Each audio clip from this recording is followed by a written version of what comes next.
மாண்புமிகு உறுப்பினர் திரு அன்பழகன் அவர்கள் நம்முடைய திராவிட மாடல் ஆட்சியிலே உருவாக்கப்பட்டிருக்கக்கூடிய நூல் நிலையங்களுக்கு மாபெரும் தலைவருடைய பெயரில் தான் சூட்டப்பட்டிருக்கிறது என்ற கருத்தை வெளிப்படுத்தி காட்டியிருக்கிறார்கள். அதில் குறிப்பாக பொதுப்பணித்துறை சார்ந்த 4 ஆண்டு சாதனை தொடர்பான புத்தகத்தில் ஏற்கனவே இந்த அவையில் அறிவிக்கப்பட்டவாறு திருச்சியில 290 கோடி ரூபாய் செலவிலே என்னால் அடிக்கல் நாட்டப்பட்ட மாபெரும் நூலகத்திற்கு தலைவர் கலைஞர் பெயர் சூட்டப்பட்டிருப்பதாக நான் பார்த்தேன்.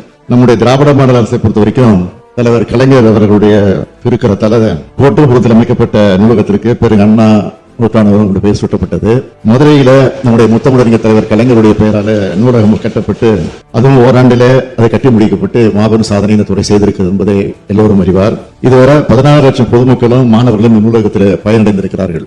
அதைத் தொடர்ந்து அண்மையில கோவையில் நடைபெற்ற அரசு நிகழ்ச்சியில் நான் கலந்து கொண்டு உரையாற்றும் போது கோவையிலே ஒரு மாபெரும் நூலகம் அமைக்கப்படும் என்று என்னால் அறிவிக்கப்பட்டு கடந்த நவம்பர் மாதம் அதற்கான அடிக்கல் நாட்டு விழா நடந்து அந்த பணி வேக வேகமாக நடைபெற்றுக் கொண்டிருக்கிறது.